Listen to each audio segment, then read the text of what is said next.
So now we are going to see how to configure router. So router is kind of extension to filter transformation. So usually what happens is, so filter is meant for excluding or when we want to select a specific set of records. But what happens is there may be some requirement as in where we have to split the data. So the best example we can think of is, let's suppose certain records has to go for insert, certain records have to go for update. So we need some mechanism. So one way is we can use two filters. Another way is we have to make use of something like router. So yeah, in this session, we will kind of use a combination of router and update strategy. So both hand in hand to accommodate the upsert or maybe even update, insert and delete functionality or whatever we want to do. So we will make use of both router as well as our update strategy transformation. This could be one of the interview question, like how do you accomplish the as in how do you develop a mapping in order to accomplish upsert logic. So yeah, let's create a mapping underscore upsert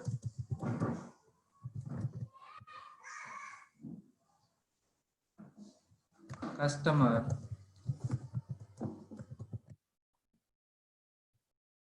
router update strategy. I'm just picking the name to just distinguish the transformations.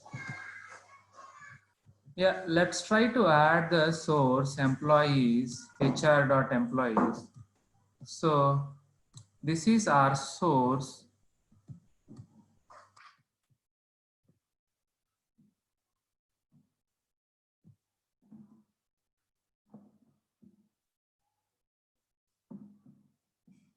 So in case of upsert, one possible scenario is if the record is already present, it should be updated.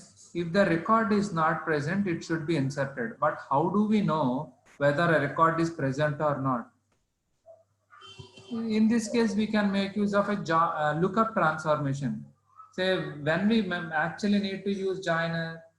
Joiner is when we want to actually tweak the number of rows, as in when we want to suppress to limit the records to only matching records, or when we want to even get the left side data or right side master data or detailed data sort of a thing.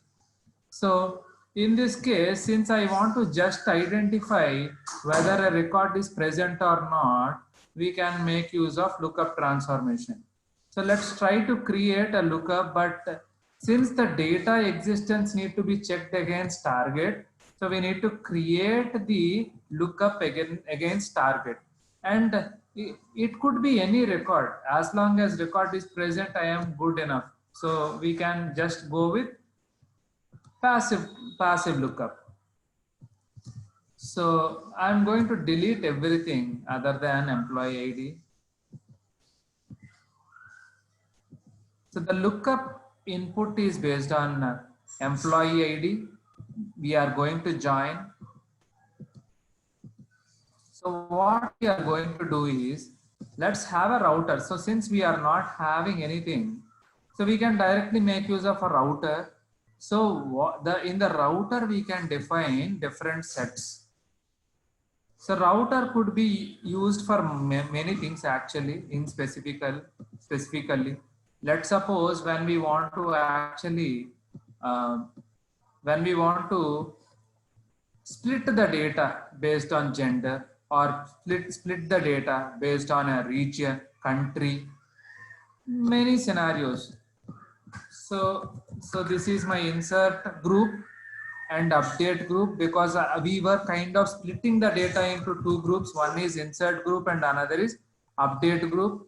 In the insert group, so what we are going to do is, if is null of employee ID 1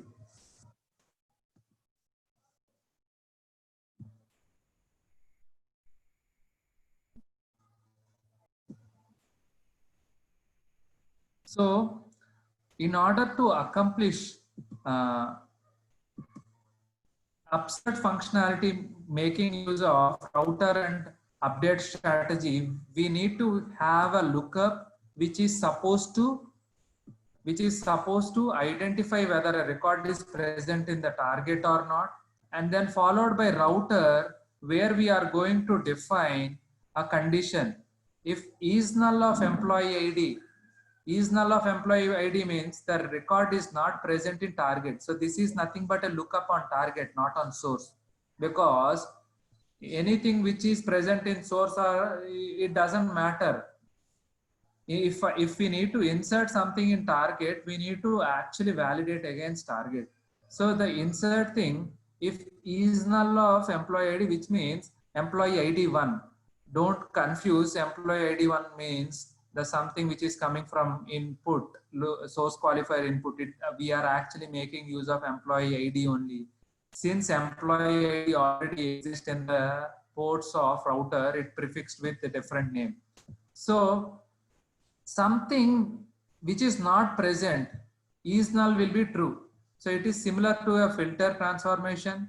Whatever is evaluated to true will be forwarded, and whatever is evaluated to false will be rejected or filtered out. In case of insert, we have defined is null of employee ID 1. Whatever is returned by the lookup employee ID 1, if it is having null value, which means it did not find a possible match corresponding to the employee ID, whichever is present in the source in the target. So those records we are trying to insert it. So the next thing is update. If it is already present, we want to update such data. So we are kind of segregating the data, what is supposed to be inserted and what is supposed to be updated using a router transformation. After that, we will have an update strategy. So we got two groups. One is insert group and update group. So in using the update strategy, we need to override or tell Informatica, okay, these set of records, whichever are passing through first flow, are meant for insert. And so we have to define the strategy expression dd underscore insert in the first transformation, because those are the records where is null or records does not exist in the target table. And in the second flow, since they are meant for update in the property, we are going to configure something called dd underscore update. So after we create this session, we need to make sure the property treat source rows as should be data driven. And in the mapping tab, we will be providing the connections. So let us quickly see, delete some data. What I'll do is probably let me try to delete from employee where the row number is less than some 50. So which means it will delete 49 records. I'm committing it. Source is having 108 records. So after we run the session, so 49 records should go for insert flow and remaining should go for update flow. Yeah, 49 inserts, 59 update, 49 plus 59, nothing but 108. Perfect. So again, router is an active transformation because it is segregating the data. So I can tell you another thing. So suppose if I define the update, so in this case 49 and 59 we have clearly got. But if I try to include other condition which can make this to false, obviously the records will not go to the update flow also, wherein like I can, if I specify where employee ID is less than or equal to some 134. In this case, it will try to filter down the records only till 134, which means don't think that, okay, router is going to exactly split. Exactly means split the records into two things. If we try to add them, it will form the number of records in the source. It is not that. So depending on filter criteria, it is going to segregate the data. So now when I refresh, because we have done the change, I am refreshing the session. So here 108 records already present in the source. But so ideally 108 should go for update, but then we have an additional filter on employee ID. So we will not see 108 records going to the update target. Only 35. Why only 35? Because if we see the employee table where employee ID less than 134 should be the count, whatever we have seen in the monitor, less than equal to 134.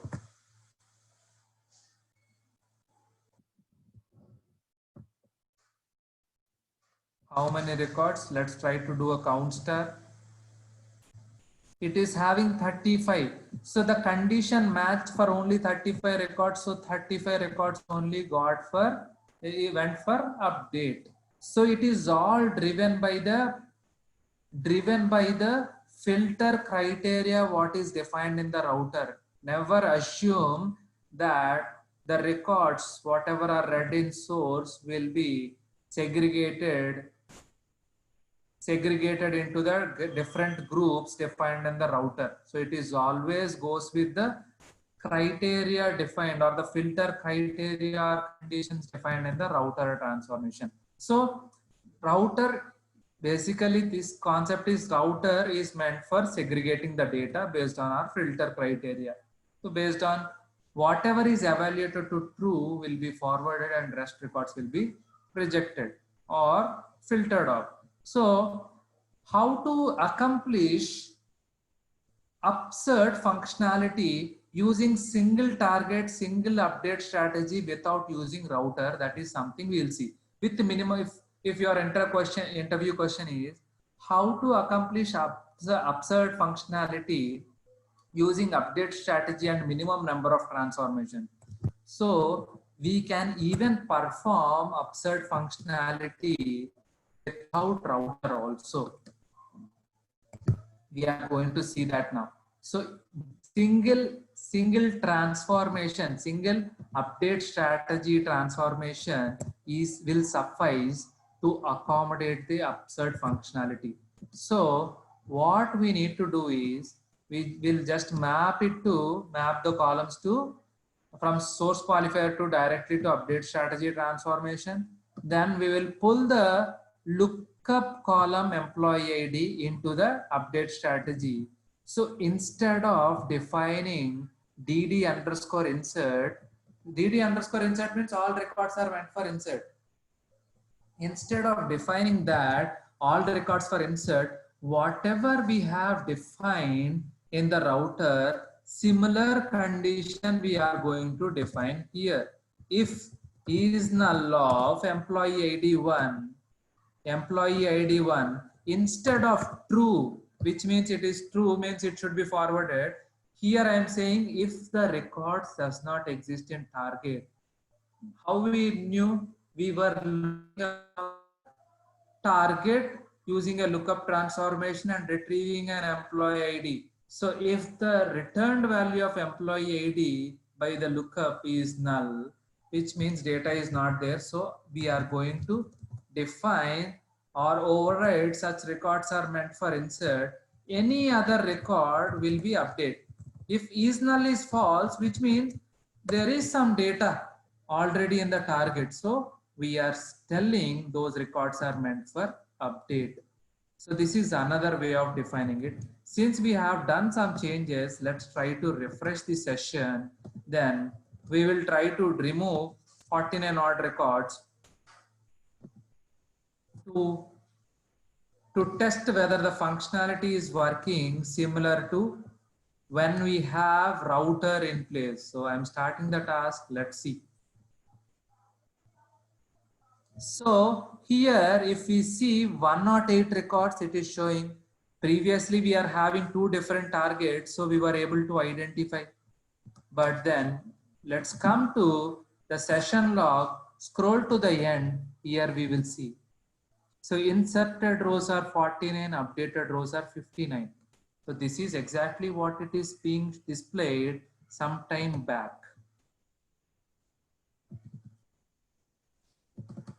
Here we go. When we had two targets, that is what it is showing. We deleted 49 records, so 49 records went for insert and remaining records went for update, because whatever is evaluated to false, is null is evaluated to false, we are telling those records should be updated. We can even update strategy had another concept, which means if instead of saying or defining if it is not present, insert, if it is present, if I don't want to do anything, we can even say reject. We can even say reject. If it is already present, we can say reject. Reject means those records will be suppressed or will not be forwarded. So again, I'll try to delete 49 records, commit it, and then when I run, we will see only 49 records getting inserted and remaining records, no change. Previously, since we are having remaining records meant for DD underscore update, so those were getting updated. But in this case, we are saying reject, which means I don't want to do anything. There we go. So everything went for whatever are supposed to get inserted, those got inserted and remaining records got rejected. So we can see them here. Inserted rows 49 and rejected rows 59. If you see clearly, it is showing rejected records. So this is how update strategy works, as well as a router. Update strategy, based on router, we can specify which records are meant for insert, update, or which records to be rejected. Or even there is something called delete. So let's see the delete functionality now. If the record is already present, instead of rejecting or updating, let's try to delete them.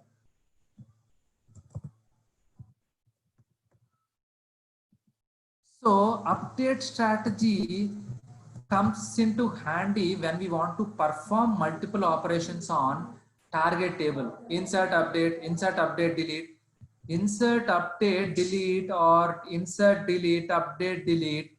These are not achievable without update strategy. Upsert functionality is achievable without update strategy.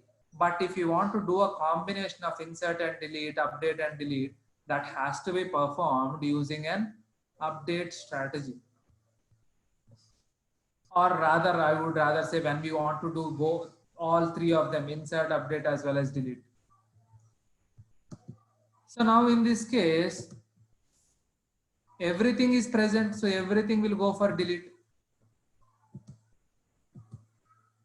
So if you try to query the table, nothing will be there, because we did not delete anything. So all 108 records existed. So is null will evaluate to false. And in the false part, we told if the record is already present, blindly delete such records from the target. So we should be careful when we are defining update strategy. Update strategy will help us inserting the data, updating the data, rejecting or filtering the data, as well as deleting the data. So if we want to do upsert functionality, if any question is like how do you perform upsert functionality, upsert functionality can be achieved without even update strategy. But if you want to do insert, delete, or update and delete, yeah, we have to go for update strategy. And this is how we can even make use of update strategy without even making use of router to perform all the operations. As in insert, so here we were able to. So let's suppose in this case now, if I run now, since none of the records existed, So the same transformation will insert all the records, same mapping. Now if I try to run, we'll see all the 108 records. So nothing, functionality is not changed. Based on our condition, it is behaving differently. If the record is present, we are deleting. If the record is not present, it is kind of inserting. So let's delete 49 records and then commit it. So 59, now in this case, 59 records will be deleted and 49 records will be inserted. Let's see, 108 got affected. So if we scroll the session log and see, 49 rows got inserted and 59 rows got deleted. So it is all on how we are configuring it. It does not have its own intelligence. Based on our configurations, it will perform the operation accordingly.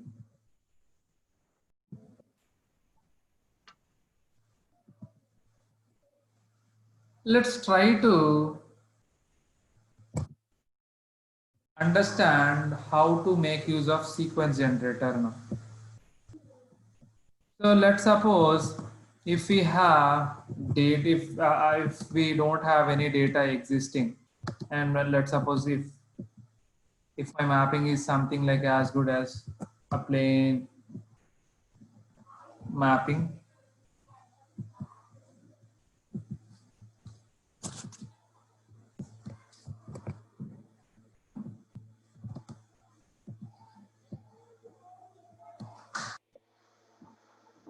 so here, if we don't want to populate if you want to populate the custom employee IDs, we can make use of a sequence generator.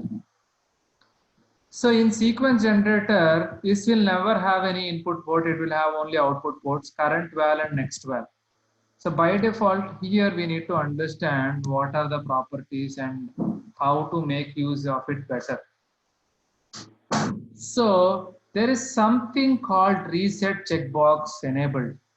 So the reset is if you want the sequence to be generated, same sequence as in the sequence to be resetted after every session run, then we can configure a reset checkbox. It is as good as the resetting the transaction ID every day. So if you want to understand how many transactions happened on a day, one way is we can find out the last transaction ID and subtract it with the last transaction ID of previous day. That using that we can accomplish how many transactions got processed in that day. Otherwise, what we can do is we can, if the workflow is getting triggered once in a day, we can use a reset option also. By that way, it will get resetted to the current value. So again, we have something called increment by. So reset is every time when the mapping is run, so the value is going to be started from the beginning. I will show you. So let me configure this. So without the reset option, let me configure and show you. Then after reset, I will show it again. So let me refresh this. I've started.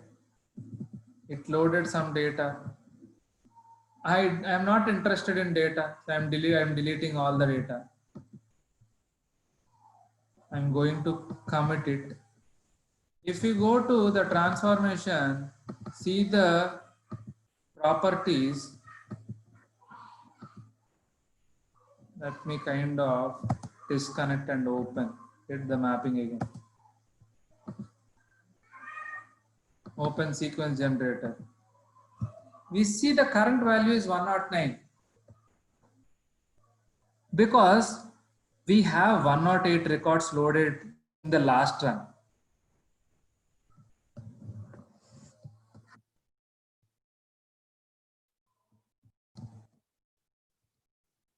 In the last run, we have got 108 records loaded. So that is why the current value was incremented to 109. So let's suppose when I run now this session, employee IDs will be populated. If I try to view the data in employee table, I am going to see the employee IDs from 109 actually, 109. So now if I kind of disconnect and reconnect, so 108 plus 108, it will be 216. The sequence value will be 217.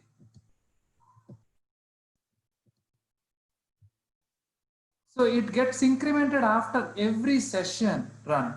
So if I try to execute again, let's suppose I am deleting the data again.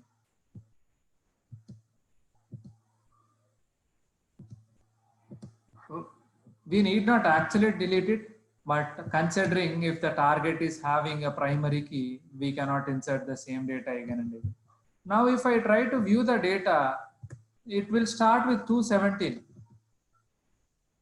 So let's consider, so in this employee, let's suppose we are actually loading an employee data. This is a valid use case wherein employee number should not be reassigned same value. So ideally in this case, we should not be resetting the value because it has to be unique. So if you want to really see the value, one good option is disconnect and reconnect the mapping. Otherwise the latest value will not get refreshed. So it is 325. So in this case, it is correct because employee ID should not be overlapped. What if I want to reset? Let's suppose let it be 325. I am checking the reset option. Reset option. I'll delete the data.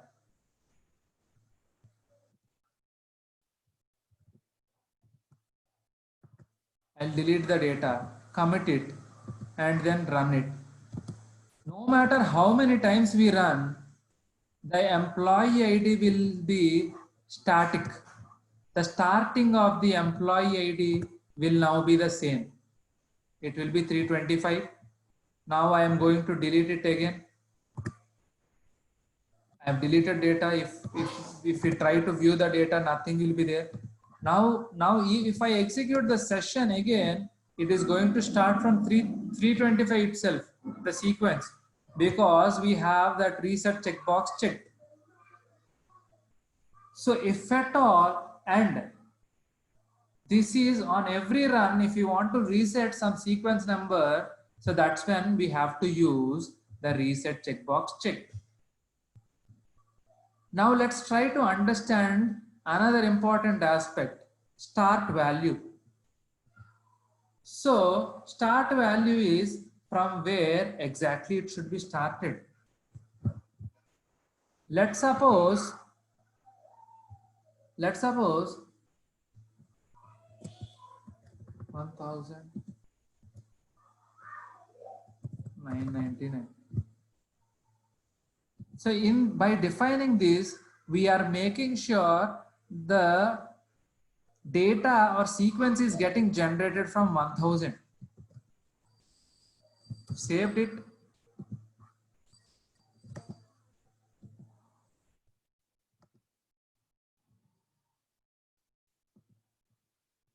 Let me delete the data first. Commit it. I have a reset checkbox checked. So no matter how many times I run, it should be the same.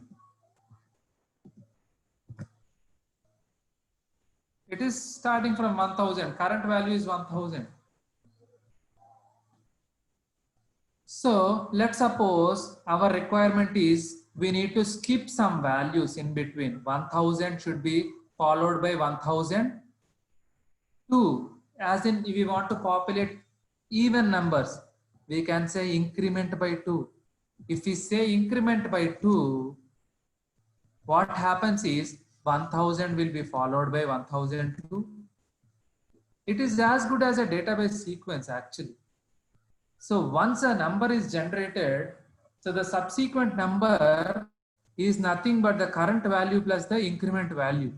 So if I run the session now,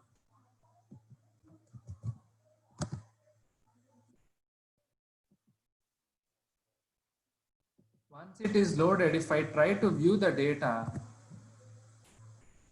here we go. It is kind of skipping one record, alternative record. Every alternate record, as in every alternate sequence number, is kind of excluded. It is not populating. We can specify based on our desired value. I can even say increment by 5.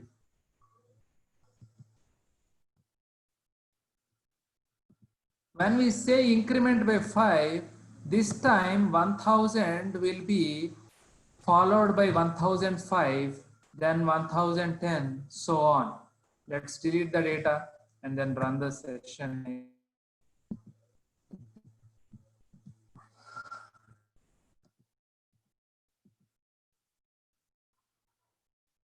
Loaded, let's see how the data exists. 1000, 1005, 1010. So it is all on how we want to generate the sequence. Everything is in our hands. So usually, so right now we have seen few things. Start value is kind of the value from where we need to start. You need not specify this also. Let's suppose we want to start the value from some 1 lakh. We can specify 1 lakh here in the current value. So the sequence will get generated from 1 lakh. Reset will make sure every time we run the session, the sequence will be started from the current value itself. The current value will never get updated if we are setting the reset checkbox check. If we are not checking that, so based on the current run number of records, the current value will be incremented by the number of records. 1000, if we uncheck this 1000 plus 108, it will be 1108. In case the reset checkbox is unchecked. Increment by property. So current value, when we are generating the next sequence number, so it will add to the current value and generate the next sequence number. Let's suppose if I give the current value as 0, it will not accept. It should be something greater than 0. But I can specify something like -1. It is not accepting. In case I want to do a negative things, I can do like this. What I'll do is a negative sequence numbers or a reverse. Instead of actually incrementing, let me try to decrement sequence number. So in one of my use case, I need to perform negative sequence numbers for an existing data. We have a transactional data. So we were supposed to actually, so historical data when we are loading, so we were supposed to actually perform this thing as in when we had to use a negative subscripts or negative values. So the start value I'm making it 0, current value I'm making it 0, increment by 1. It is going to generate me sequence number 1, 2, 3, so on. But what I'll do here is, okay, you generate 1, 2, 3, 4, fine, I am good. I am okay with that. So I'll just tweak this.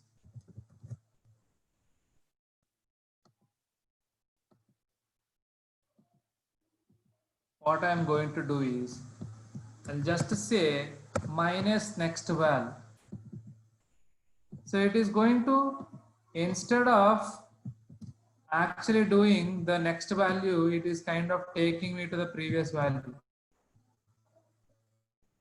Let me try to delete the data and show you what happens. So everything is kind of achievable. We just need to understand how to implement that. So when I run, once this is loaded, my sequence number starts from 0. So 0, -1, so on and stuff. 0, -1, -2. This is what they wanted. They don't want the sequence number to be generated for the historical data. So they want me to populate a negative value. So this is how we kind of populated the negative subscripts or negative values. Now another important concept. is a cycle. Cycle is another important property. Let's suppose after reaching every 100 records, I want to reset the value to 1. So I can do that. We need to specify end value. So two things are cycle and then end value. After reaching 100, we are saying start from 1. Let's see what happens. We are saying we are explicit end value. So what it is going to, once it reaches the end point, it is going to restart from the start value.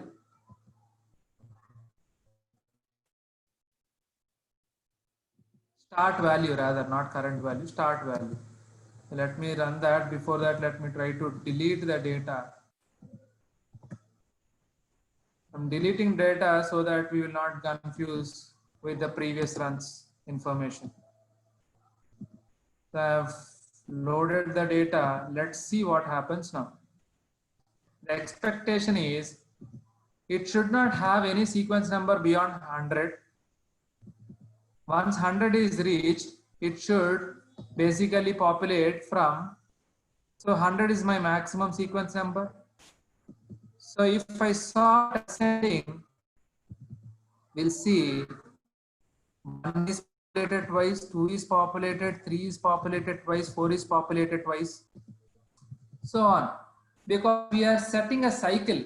So as soon as the end value is reached, it will start from the start value again.